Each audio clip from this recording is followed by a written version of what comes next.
Hey guys, welcome back to the channel. Another mod for Xena, which seems to be the intro to all my videos. Everyone has their own intro. Like Tall Guy Car Reviews is like another legendary video. Yeah, that's all I know. Anyways, so welcome back, another mod for Xena.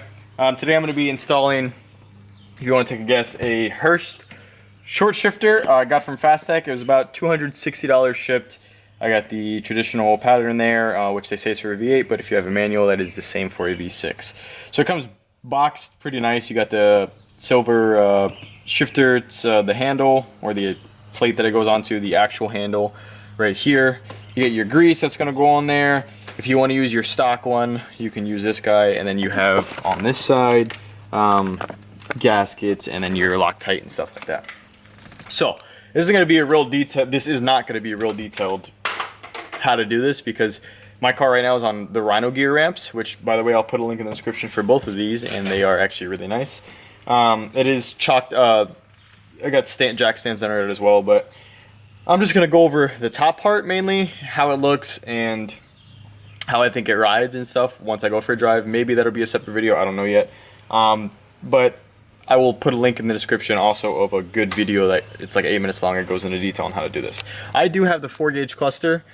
So all you have to do really is take like a flathead in here and pry that up. That's pretty simple. Once that is out, you could disconnect it. Some people do. I'm not going to. I don't need to. It's out of my way. In a video that I watched, these were Phillips head. On my car, they were not. They were 7mm bolts here. So we're going to be taking those out. There's 4 of them on there. There's one here, one here, one here, and one over here. And then after that, this guy pretty much is loose, but you really got to grab hard and twist up. Be careful not to hit yourself in the face. That's something that video specifies. I didn't come pretty close, but I almost like smashed my roof, my hand on the roof, so that's something to look out for. So now that everything's done here on top, I'm going to get under the car essentially, and so let me see if I can show you on this, because otherwise you will be watching the video as well.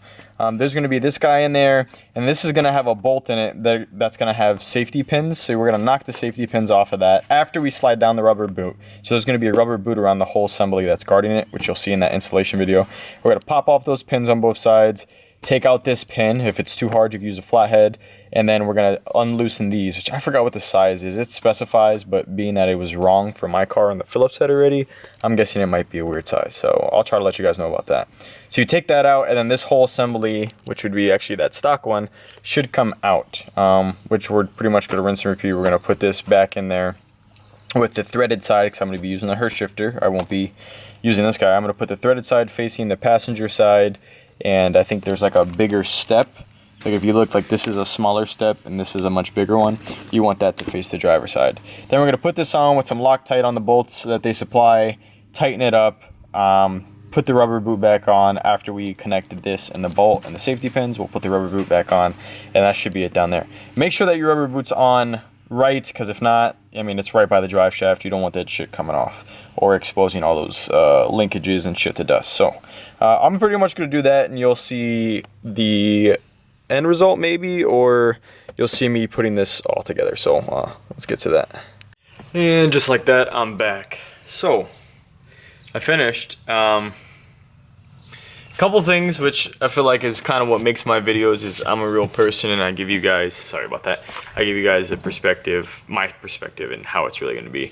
Nothing can ever be easy. You've heard me say that plenty of times. Look at these bags under my eyes. I was probably at this for about 2 hours. And that's because, to be fair, I had an issue. Otherwise, this is not at all that hard. I didn't even have to loosen up my tranny cross member. So, and I really didn't want to do that because I didn't want to deal with having to torque it to 43 pounds while I was down there. It would just been a hard angle. So, it's actually decent to get your hands in.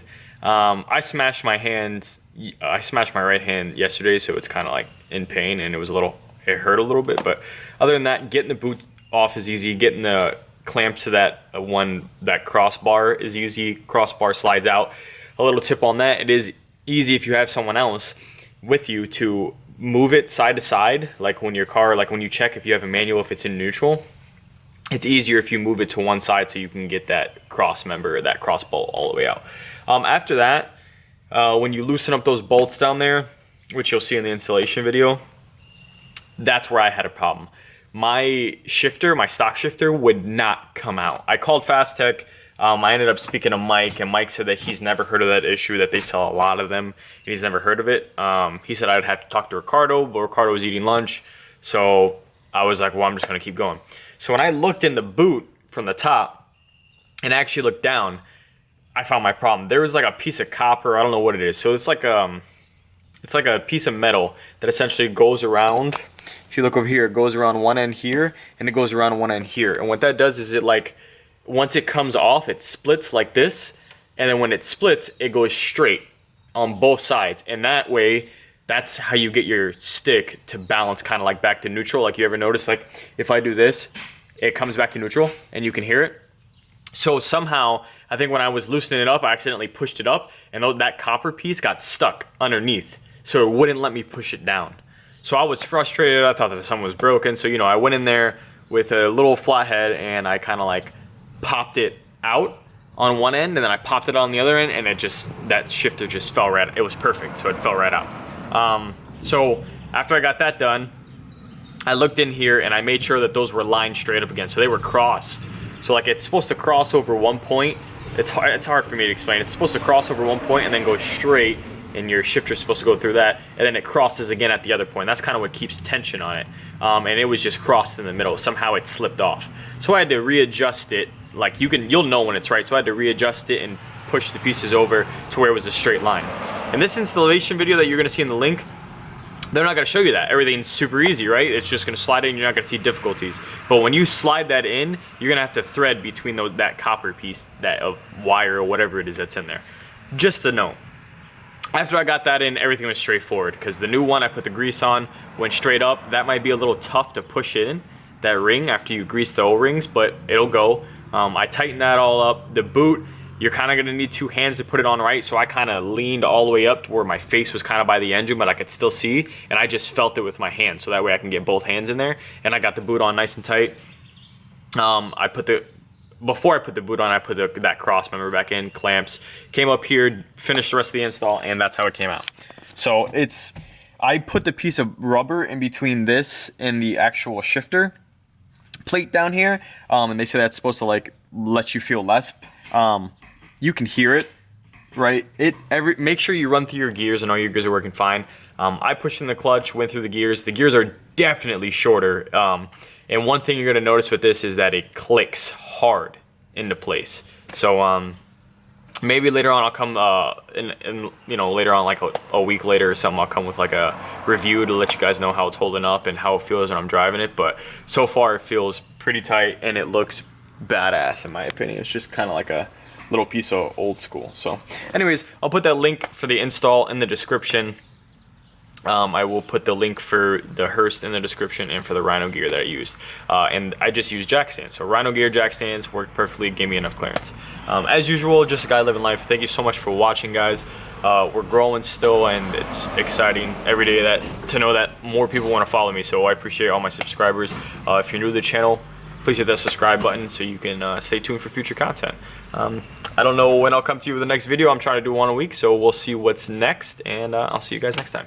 Bye.